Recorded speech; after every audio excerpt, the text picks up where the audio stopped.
Hi, welcome to FlatTwist and a Puff. With the recent controversy around aespa's new album Rich Man, many have been wondering where the I in aespa has gone. Since the disappearance of their original concept and the death of Black Mamba, there has also been a noticeable shift over time in their sound and aesthetic, from their initial AI futuristic concept to I'm a rich man. As many of us can agree, the shift has brought about some of aespa's best tracks, and some not so good ones. However, throughout the ongoing discussion, we began to wonder what made such an identifiable sound and aesthetic for the group. What exactly put the I in aespa? Be my eye, 안녕하세요, 에스파입니다. Be my eye, 안녕하세요, 에스파입니다. Be my eye, 안녕하세요, 에스파입니다. 안녕하세요, 에스파입니다. 안녕하세요, 에스파입니다.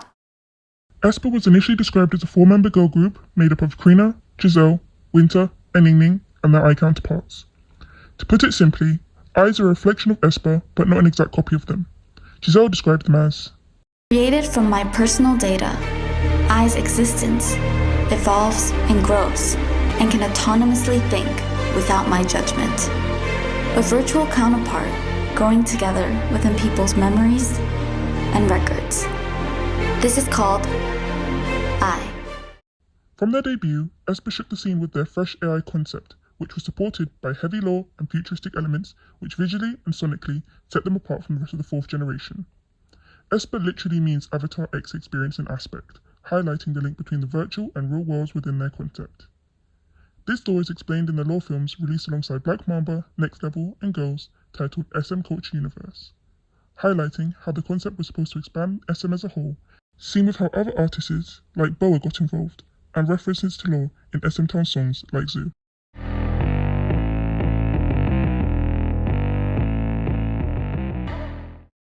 aespa debuted with the release of Black Mamba, which established the group's sound, aesthetic, and lore. The Simpson-heavy bass is used to bridge the gap between EDM and electropop.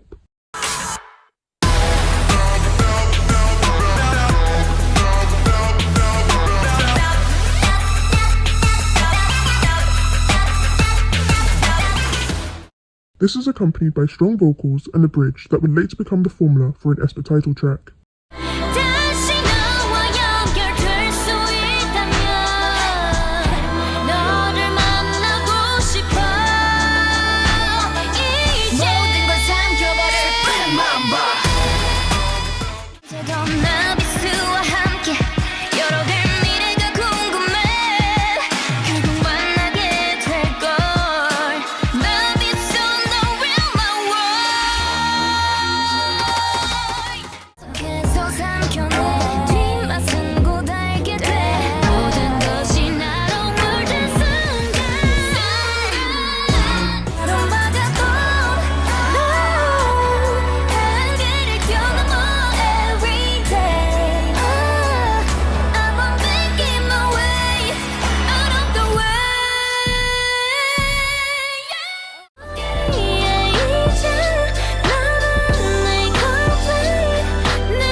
This established what an aespa song should be both visually and sonically. Regardless of the line distribution, it worked well to introduce the members and their roles and establish them as a strong group vocally. The song perfectly encapsulates their concept. It utilizes lyricism to help them expand their growing universe and build on their lore with references to the Flat, Black Mamba, the Eyes, and Kwanya.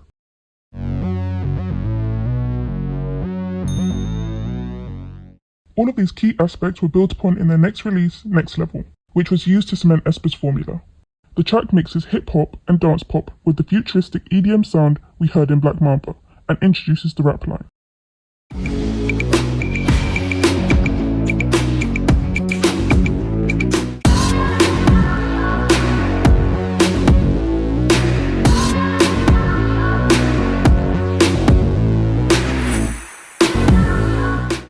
The song further expands their lore, talking about their trip to Kwanya after losing connection with their eyes.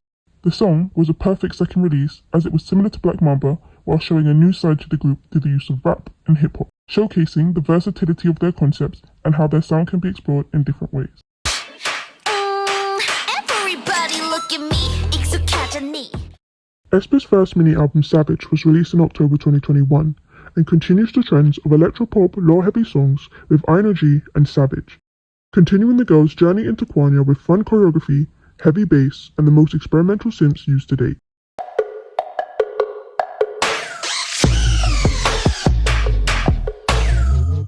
Savage was the track that brought it all together, incorporating rap, vocals, and dance. It's one of aespa's most challenging songs vocally, and is paired with upbeat choreography. Give me now, give me now. 지금 나를 잡아 아니 난너 savage. Savage.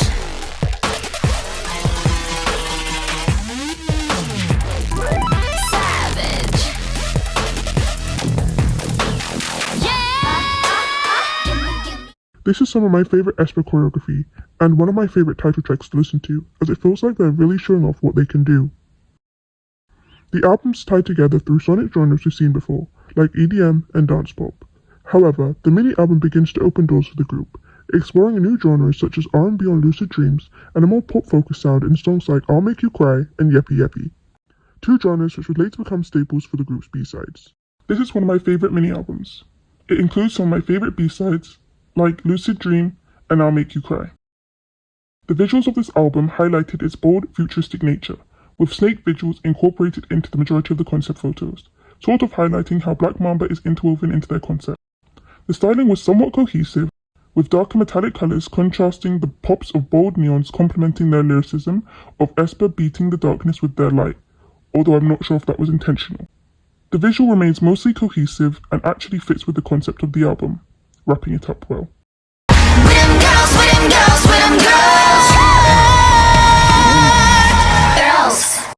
aespa's second mini-album Girls followed aespa's title track formula, with its familiar electropop songs that included a slowed-down bridge, hard-hitting verses, and a synth-heavy dance break.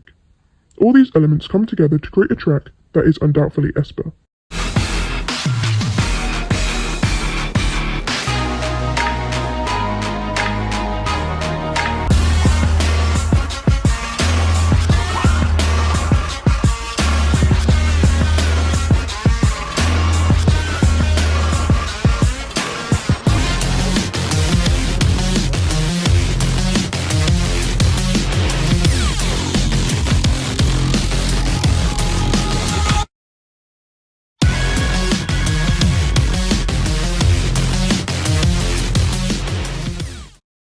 Girls is the final battle against Black Mamba. This can be seen in the fluctuation in music, with its hard-hitting choruses and rap contrasting with its soft, motivational bridge. This builds up to the final battle in the dance break.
We Like Girls.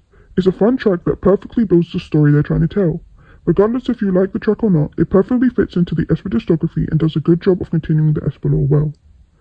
The other promoted track, Illusion, continues their lore from Black Mamba's POV for a hip-hop and an EDM bass track.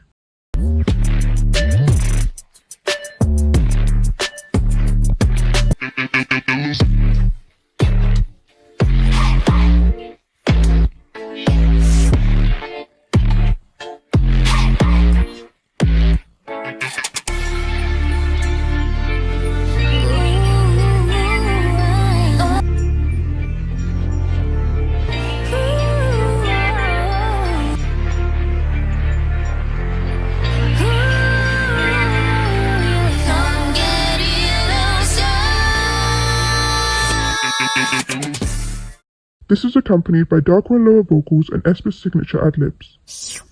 Easy peasy, 너도 알다시피 When you're dizzy, 내겐 그저 dish 도깨비 불, 너를 놀려부 예상 못한 순간 등장하지 불쑥 Follow me, come and get illusion 몸집을 불려가 delicious 점점 더 커지는 fire 관심을 먹고 growing up.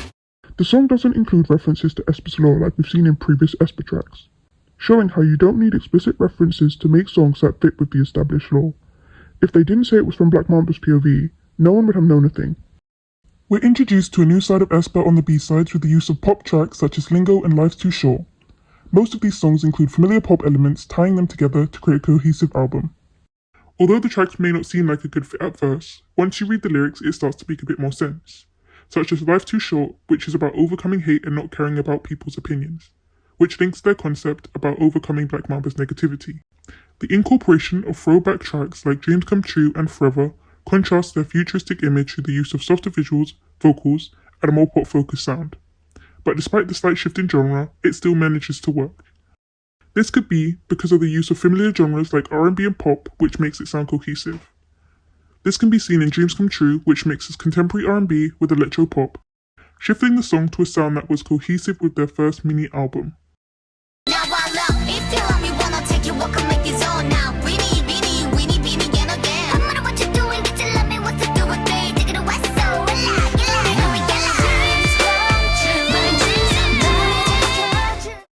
So, what exactly puts the I in aespa? It could be said that the I elements can be seen through the use of synths, bass, and their signature electropop sound, commonly seen in their title tracks. Or maybe it's explicitly expanding their lore through references in songs and music videos. But we think it's intention that puts the I in aespa. As we've established, aespa's early concept is centered around their battle with Black Mamba. This is the core idea that influences their styling, sound, and visuals, with a clear vision that keeps the album cohesive. aespa's concept was something new and fresh. They brought a new sound and energy which we hadn't yet seen in the fourth generation. With a unique concept that SM put time and effort into making people understand, as this was the main appeal of the group. But relying on the same genres can become limiting, and we understand that their fight with Black Mamba had to come to an end eventually. The decision to kill off Black Mamba coincided with Lee Soo-man's departure from SM, giving the group an opportunity to break free from this curated mold. aespa's lore led them back into the real world, with all elements that made their concept left behind, leaving people wondering what would happen next.